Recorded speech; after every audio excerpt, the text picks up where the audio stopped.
as John said, so they will face either Spain or Belgium on Bastille Day, by the way, which is July 14th on Tuesday, the French national holiday. So France-Spain or France-Belgium next Tuesday in Dallas after this 2-0 victory over Morocco. Welcome back to Boston Stadium. Rebecca Lowe, Thierry Henry, Zlatan Ibrahimovic and Alexis Lalas. Thierry, was that inevitable?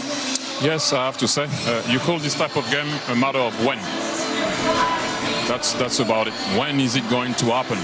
You know why I was optimistic with it? It's just because you created 4 in the first half. Yes, I will say that the strike of Dean was far away and everything, but you created 3 that should have put in the back of the net.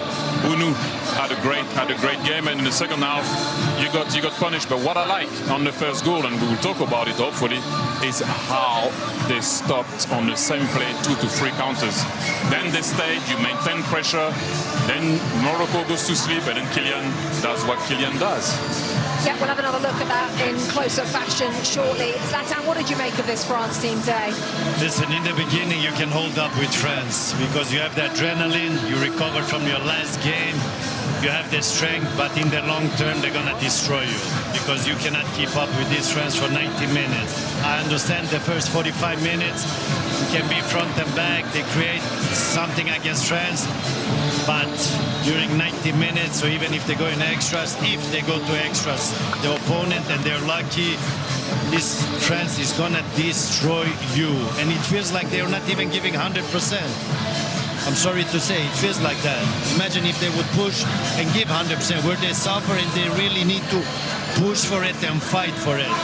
This is world class. And if I talk about Mbappe, world class players, you give them a little space, they will punish you. That's the difference between the world class and the average player, that little space. And I'm talking about this goal.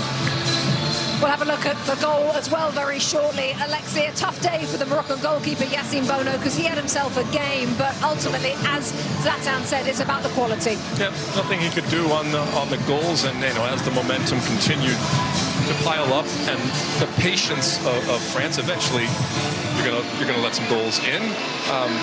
And these were good goals. So nothing on him. I think he had a wonderful tournament. But a better team and a much better team won today.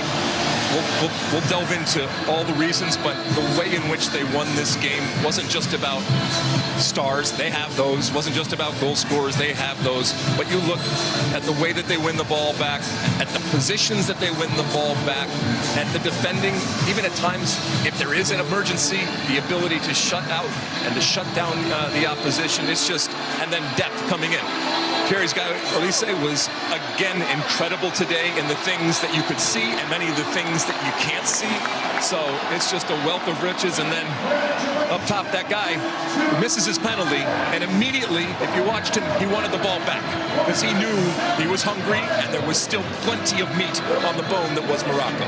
Thierry, Zlatan said it doesn't even look like they're at their absolute best. Do you feel, by looking at them, that they have even more gears to go up? I hope they're going to have more gears, because whoever's coming next is going to be a big game. Because if you play Belgium, there is a bit of rivalry there. And if you play Spain, you better be ready, because they're a European champion. You know what Spain can do. They knocked you out of the last Euro in the semi-final. But yeah, like I said, let's be calm, composed, focused. You did what you had to do today, and well, by the way. On to the next one, recover, watch the game, and see who you're going to play. Analyze it with whoever you need to analyze it with, and get ready, because it's going to be once again difficult. And it comes on Bastille Day, Thierry. Oh yes, it comes on Bastille Day, so hopefully it's going to be a day to celebrate. But let's not go too ahead of ourselves here. Okay. And also, you have to give Morocco a lot of credit for what they have achieved, from where they're coming from, and the identity, the philosophy that they're trying to build, and it's working. Unfortunately today, France was a bit too strong for them. Achraf Hakimi in the middle there, giving some captain's words to the defeated Morocco. Just like Lionel Messi the other day, he can miss a penalty, but he can still be the star. Right at the centre once again, Kylian Mbappe of this France performance. It's Thursday night in Paris, and thousands have watched take themselves to within one game of a third straight World Cup final. Stay with us, plenty to come.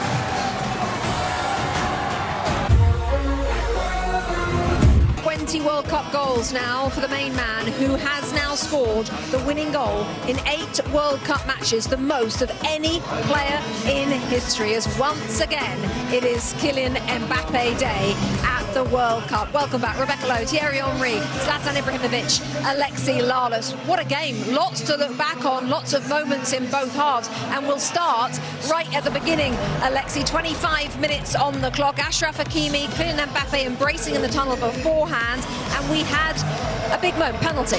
Yeah, and Hakimi thinks that he gets fouled. He wasn't fouled. He gets stripped of the ball and down at the other end. Olise into Mbappe. Now Mbappe's just going to slow up here, over the top, quickness.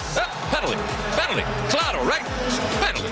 Okay, referee sees it. We see it. Everybody sees it here. Everybody sees it back in France. Well, wait a second. There's a lot of waiting around here going. Mbappe's saying, come on, what's going on? So he says, all right, I'm going to reset it. Now, in this moment, they are reviewing. VAR is reviewing to check if there was a foul in the lead-up. They said no, so eventually he takes it, puts it in. No! Bono says no!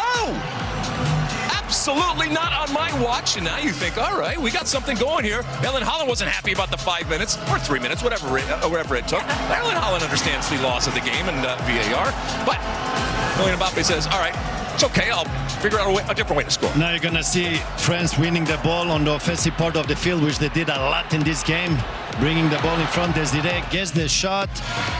Good save by the goalie. And on to the next one. Lucas Dean from distance. Look at this shot. Bam! But he hit the crossbar. But by the way, the goalkeeper touched that and they didn't get the corner. They should have get it. But look at this one now.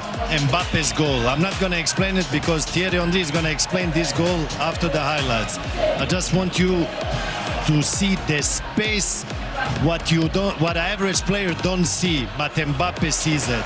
And he's gonna score. This is the difference between world-class players and average players. With other words, lions and not the humans. Look at this space now. You don't see it, but Mbappe sees it. That's enough for him to put it in goal. But for any world-class player would score there. But what do you say, Thierry? Unbelievable. Yes. And we go now. Look, you see Kylian just had an assist, but actually Dembele makes that an assist, if you know what I mean. The run to free the space for Ousmane Dembele to go inside and to curve it with his right foot. Bounou couldn't stop it. 2-0 France. Then we all got a bit worried because that's your extra man, extra player. Went down. I think it took a little knock on his ankle, but you know, leaving the field at 2-0 is not the same than leaving when you're losing. Yeah. Not the same. Little ice. Looks like he's going to be okay. He was smiling when he came off. And then we all thought that maybe with Unai, Morocco could have come back, but no, just couldn't do it. And you know, that's how we finished. But like I said, this guy is a special man. Both are special men, special coach, special player. But the team, the way they work off the ball, the way they put pressure, the way they suffocate you, it's just too much. At times they can't come out. That's what Zlatan I wanted to talk about. That. Look, yes. A tiny bit before the goal. Okay, that's France on the ball. Okay, they lose the ball. Desiree Doué still has an impact. Boom, they stop the counter. They're trying to stop the counter. Rabiot stops the counter. We maintain pressure. We stay there. You can't breathe. Ball is coming back. Okay. Yes, Desiree Doué doesn't do enough, but he puts his body in. Rabiot puts his body in. Desiree Doué puts his body in. Then Mbappe can be Mbappe. And you know why? You can see on the replay. Issa Diop closes his legs. You know why? Because I've seen Mbappe so many times shooting between the legs of a player first post. Oh, you close your legs? Oh, I'll curve it then.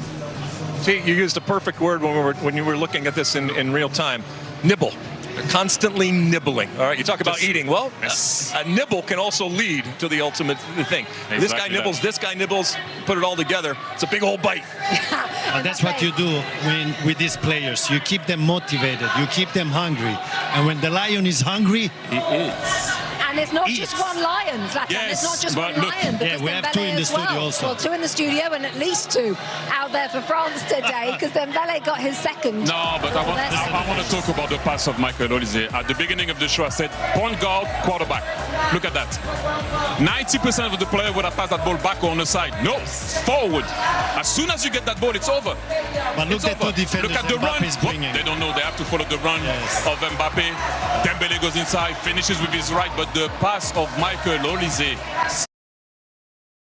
and they didn't need a lot of possession passes. How many passes? Was 3, 4? Bam, One goal. flick. See you later. Nice. Bam. So Alexis, show that move. No, That was a tackle. That's not a tackle. Come on. They missed that tackle, Alexis. Lex, real quick, did we learn anything new about France today? No, I mean, they're number one in everybody's list. They came in at number one. I think they're still number one. Again, the way we started today is the way we should finish. It's not a perfect team, but these is the one that's closest to perfect at this World Cup. A 20th World Cup win as well for the manager, Didier Deschamps.